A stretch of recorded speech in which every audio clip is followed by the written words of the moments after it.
Salam sahabat-sahabat santapan rohani, kembali lagi dengan saya Lefri Pinunsada. Pada video kali ini saya mengambil satu tema, yaitu dijatuhkan malah dipromosikan. Saya akan menjelaskan alasan mengapa orang itu dipromosikan. Sebelum saya melanjutkan videonya, jangan lupa like, subscribe, karena subscribe itu gratis. Dengan Anda mensubscribe, maka Anda mendukung channel ini untuk lebih maju dan menjadi lebih baik lagi, serta memberkati semua orang. Dan jangan lupa tekan tombol notifikasinya untuk mendapatkan video-video terbarunya. Selamat menyimak videonya.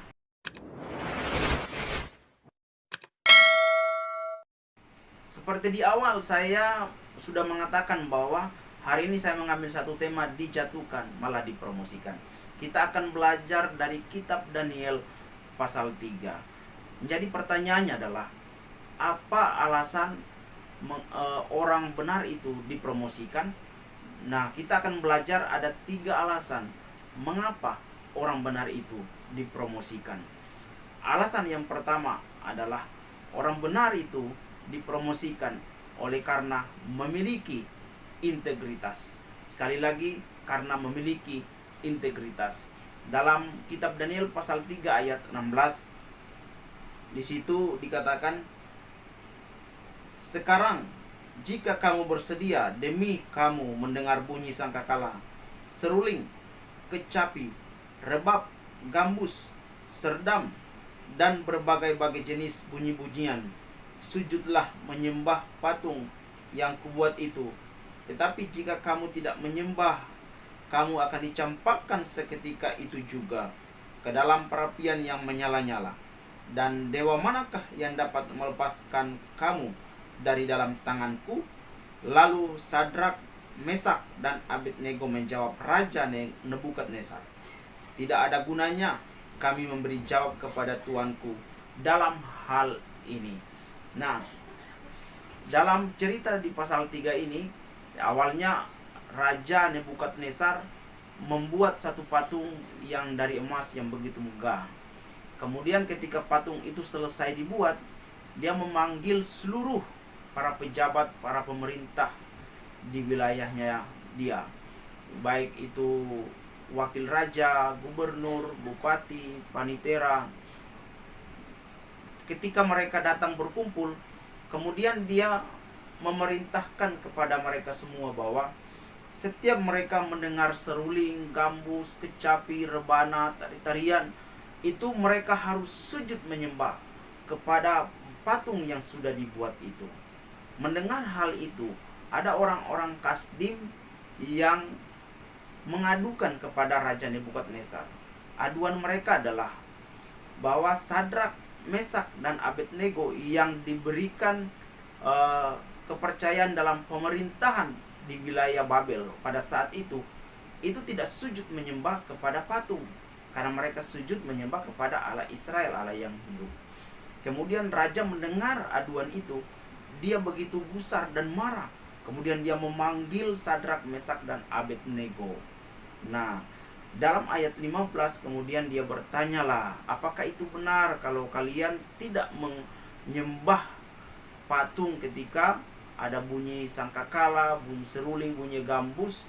Ayat 16, jawaban mereka adalah, "Kami tidak usah menjawab pertanyaan tuanku raja itu." Kenapa mereka mengatakan seperti itu? Karena sebenarnya Nebukadnezar sudah tahu bahwa pada peristiwa sebelumnya, pada pasal 2, ketika Daniel mampu menafsirkan mimpi dari Nebukadnezar, itu dia menyanjung Allah yang mereka sembah. Nah, dalam hal ini mereka tidak usah lagi menjawabnya, karena mereka yang ada di Babel, bahkan Raja Nebukadnezar, sudah tahu bahwa hanya Allah yang mereka sembah adalah Allah Israel. Tuhan yang mereka sembah adalah Tuhan yang mereka kagumi, Allah yang hidup. Nah, pada saat ini mereka kembali kepada prinsip mereka. Mereka tetap konsistensi, baik itu Sadrak, Mesak, dan Abednego tetap memiliki konsisten dalam penyembahan mereka kepada Tuhan. Apa yang dimaksud dengan integritas? Integritas itu adalah suatu konsep yang berkaitan dengan konsistensi dalam tindakan-tindakan, nilai-nilai, metode-metode, prinsip-prinsip yang berbagai hal yang dihasilkan. Nah, orang yang memiliki integritas adalah orang yang memiliki pribadi yang jujur dan tulus. Sadrak, Mesak, dan Abednego adalah orang-orang yang jujur, yang tulus di dalam melakukan tanggung jawab yang dipercayakan kepada mereka dalam pemerintahan di wilayah Babel. Nah, setelah Raja Nebukadnezar mendengar jawaban mereka, hatinya lebih gusar lagi. Kemudian dia menyuruh orang-orang yang perawakan besar untuk menangkap mereka, mengikat mereka, dan menyuruh mereka dibuang ke perapian yang menyala-nyala. Dan perapian itu ditambah 7 kali lipat panasnya, sampai orang yang mengikat mereka, yang mendorong mereka, membuang mereka, itu ikut terhangus, ikut terbakar dan mati. Tapi ketika Raja Nebukadnezar melihat mereka, terheran. Dia mengatakan, bukan ada hanya 3 orang yang dilemparkan kepada perapian, kenapa ada 3 orang yang berjalan-jalan? Mereka terheran. Dan ketika mereka memanggil Sadrak, Mesak, dan Abednego, mereka menjawab raja. Raja terheran. Dan disitulah awal mereka dipromosikan. Dalam ayat 30 kemudian dipromosikan. Nah, dari sini kita belajar bahwa seseorang bisa dipromosikan oleh karena memiliki integritas. Orang yang jujur, orang yang tulus di dalam melakukan pekerjaannya, itu akan mendapatkan promosi. Setiap kita ditempatkan atau yang bekerja, baik itu di perkantoran, baik itu dalam pemerintahan, baik itu di setiap tempat-tempat penegak hukum, dimanapun Tuhan tempatkan saudara, jangan lupa bahwa integritas itu lebih berharga. Kejujuran, ketulusan akan membuat engkau disanjung dan akan membuat kita akan mendapatkan promosi-promosi yang baru. Nah, yang kedua, kenapa orang itu bisa dipromosikan? Yang kedua adalah mereka mampu bertahan demi kebenaran.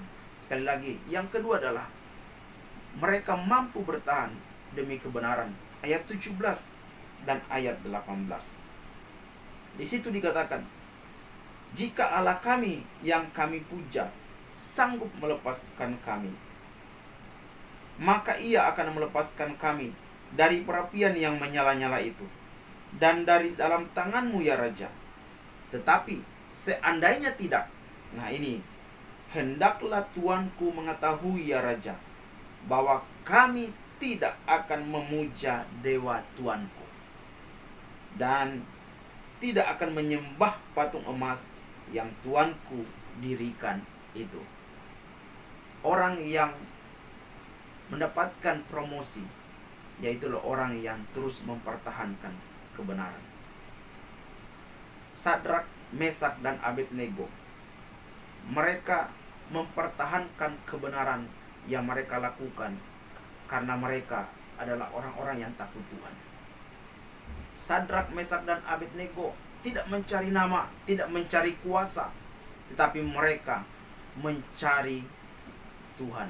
Tapi mereka mencintai kebenaran, sehingga kebenaran yang mereka pegang itulah yang membuat mereka dilihat oleh Tuhan, dan Tuhan bersama dengan mereka, sehingga mereka menjadi orang-orang yang dipromosikan. Dalam ayat 30 pada endingnya, mereka diberikan kepercayaan yang lebih lagi dalam pemerintahan di Babel. Siapapun kita yang saat ini, kita yang sedang bekerja, kita yang sedang melakukan suatu tanggung jawab yang besar di dalam pemerintahan yang ada saat ini, marilah kita menjadi orang-orang yang terus mempertahankan kebenaran yang ada dalam diri kita. Jangan malu ketika kita harus mengatakan bahwa kita adalah orang-orang percaya kepada Tuhan Yesus.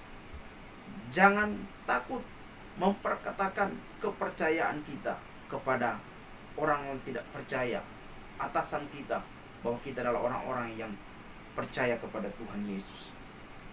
Sadrak, Mesak, dan Abednego, mereka orang-orang yang tidak takut, orang-orang yang tidak malu memperkatakan bahwa mereka tetap teguh percaya kepada Tuhan yang mereka sembah.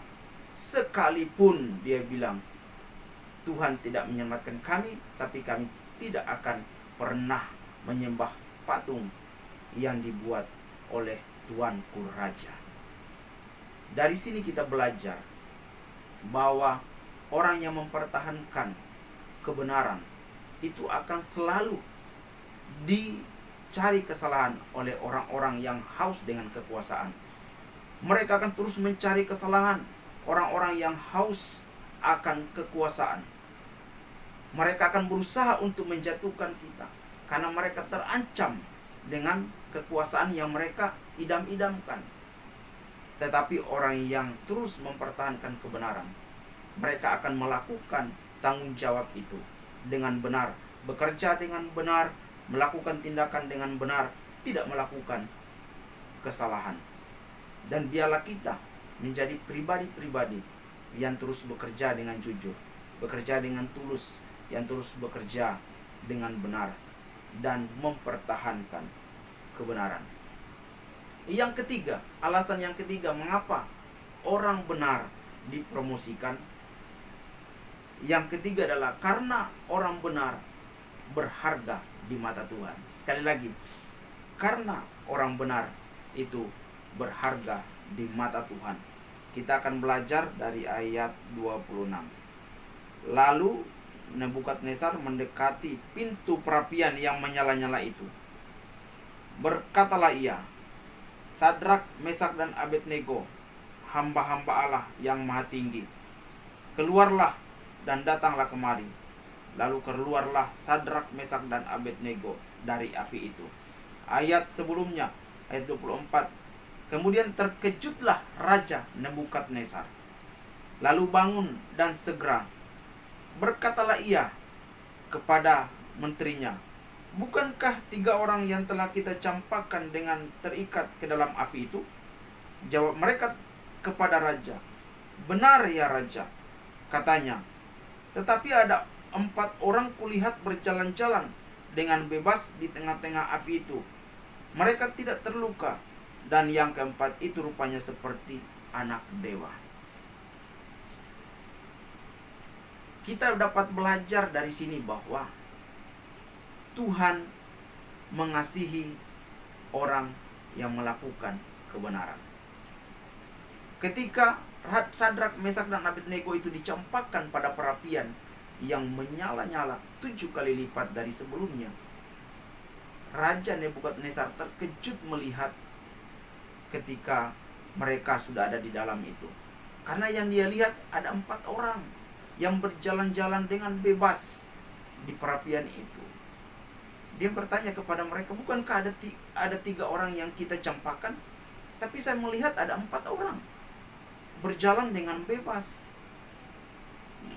Kemudian dia dalam ayat 26 dia memanggil ketiga orang itu, dan mereka menjawab, dan mereka kemudian keluar dari perapian itu. Nah, di sini menunjukkan bahwa kepedulian Tuhan kepada orang-orang yang benar itu akan terus menerus. Kita orang yang berharga di mata Tuhan, jangan meninggalkan setiap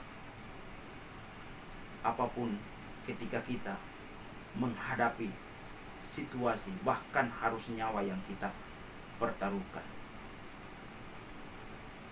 Kasih sayang Tuhan tidak akan pernah berhenti kepada orang yang hidup mencintai Tuhan dan yang hidup dalam kebenaran. Kehadiran Tuhan yang membuat orang Babel terheran-heran karena kuasanya dinyatakan kepada Sadrak, Mesak, dan Abednego. Tidak ada alasan bagi kita untuk kompromi dan juga menjual iman kita oleh karena kekayaan, oleh karena kedudukan, oleh karena pasangan. Janganlah kita menjauhkan diri dari Tuhan. Hal ini mengingatkan ketika Tuhan Yesus dan murid-muridnya mereka berpisah, Tuhan Yesus menyuruh murid-muridnya untuk menyeberang danau terlebih dahulu. Kemudian Yesus pergi ke atas gunung dia untuk berdoa. Di tengah-tengah perjalanan para muridnya kemudian dihantam dengan angin sakal. Mereka sudah kecapean dalam mendayung perahu. Kemudian Yesus datang dan berjalan di atas air. Mereka saat itu terkejut. Ini menunjukkan bahwa Tuhan kita adalah Tuhan yang selalu melihat ketika kita dalam kelemahan. Tuhan kita adalah Tuhan yang tidak pernah meninggalkan kita. Mata Dia selalu tertuju. Jangan malu memperkatakan iman kita kepada Yesus Kristus, karena kita berharga di mata Tuhan. Dari sini kita belajar 3 hal. Alasan mengapa orang benar itu dipromosikan. Yang pertama adalah memiliki integritas. Yang kedua adalah mampu bertahan demi kebenaran. Yang ketiga bahwa orang benar itu berharga di mata Tuhan. Jadilah orang yang hidup dalam kebenaran. Amin.